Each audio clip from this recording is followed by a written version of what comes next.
All right, cool. So anyway, first question is, how do you feel about animals? I guess it depends on the animal. Okay. I like them in general, but like insects are kind of weird, you know? All right. And like in general, insects are kind of weird. Okay, Yeah, I think heard I could that. curl up in bed with a dog, but I wouldn't curl up in bed with an ant. With an ant, yeah, yeah. Too small, you know? Right.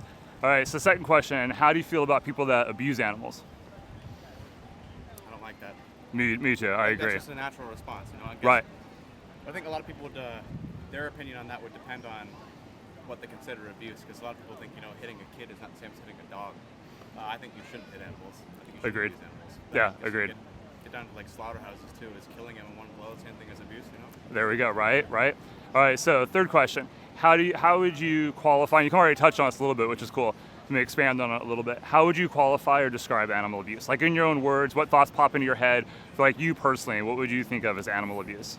Just a lack of mercy in general. Okay. Yeah. I think it's one thing to, you know, like accidentally step on like a dog's tail or a cat's tail or Sure. something like that, because then there's remorse in that. But having no mercy is that you go back or you do it just repeatedly. Sure. Like, you know, with slaughterhouses, the goal is to, you know, inflict death with as little pain as possible. They use like the stun gun. Mhm. I don't know a lot about slaughterhouses, but I've seen some interviews with people who go work in slaughterhouses. Yeah. And they seem to have a hard time with that. But then, like, actual animal abusers don't seem to care.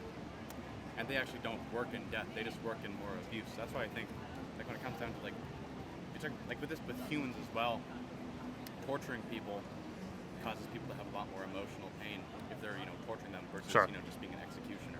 Interesting. Just a Yeah. one and done. Yeah. Yeah. Yeah, so abuse is just repeated. Repeated action with lack of remorse and with that. Yeah. Awesome. Right on. Okay. Cool. I see what you're saying. That's the fourth one. Okay. So fourth question, easy to ask, be harder to answer. It's not a gotcha moment or anything. Yep.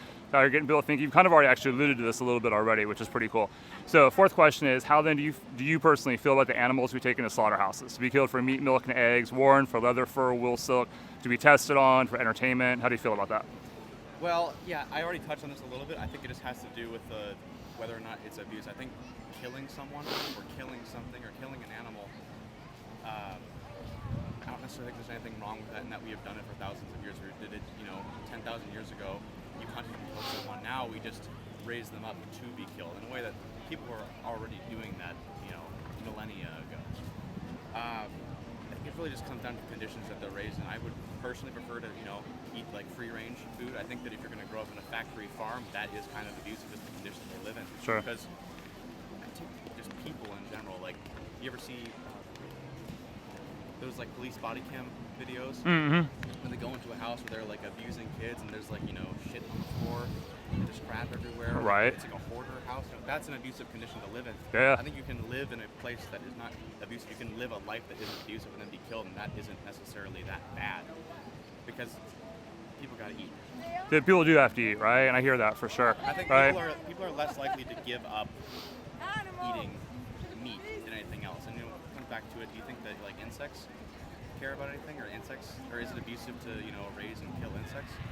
I think we will eventually get down to that point where we're splitting hairs that much. I think that's just me kind of being a straw man, but Yeah, no, I get it. It's cool that you can like recognize that too. You're thinking through it, which I really appreciate, right? And Yeah. you're giving like thoughtful answers, which is rad. That's where honest conversation comes from, well, I've right? seen plenty of like stupid people on Instagram Reels getting asked very similar questions. Yeah, I don't right. wanna be one of You don't want to those. be one of those, right? I won't Yeah. make you look stupid too. It's all good. Yeah. So a couple of points there to touch on, right? Yep. Okay, so any animal we take into a slaughterhouse or we kill for, whether it's a slaughterhouse or a small factory farm or free range or like that, at the end of the day, that animal is seen as a commodity. That animal is seen as an object, right? They're not seen for the inherent value of individual that they are. We would all agree that if we had a dog or a cat, or most of us would probably agree, if we had a dog or a cat, we see the individual nature of that dog, right? Societally, we're conditioned that we don't necessarily see the individual value nature dog of the is not cow. in its meat. When you buy a dog for yourself, you're raising the dog for companionship. The value of the dog is present in companionship. When you know, bred cows to give birth to calves, which are their inherent value is already settled that they will be killed. And who placed that inherent value on them? We did. We did, Same way that right? We did the same with dogs. Right. So we place that inherent value on them, right? Yes. So them as an individual, right? Them as an individual, they have their own subjective experience of life. They're a sentient being. They want to seek pleasure and avoid pain, just like you do, just like I do, Yes. just like any of us do. I'm not equating. I'm not saying that cows, pigs, chickens, sheep, goats are the same as you and I, right? But in all the ways that matter, they want to seek pleasure and avoid pain, right?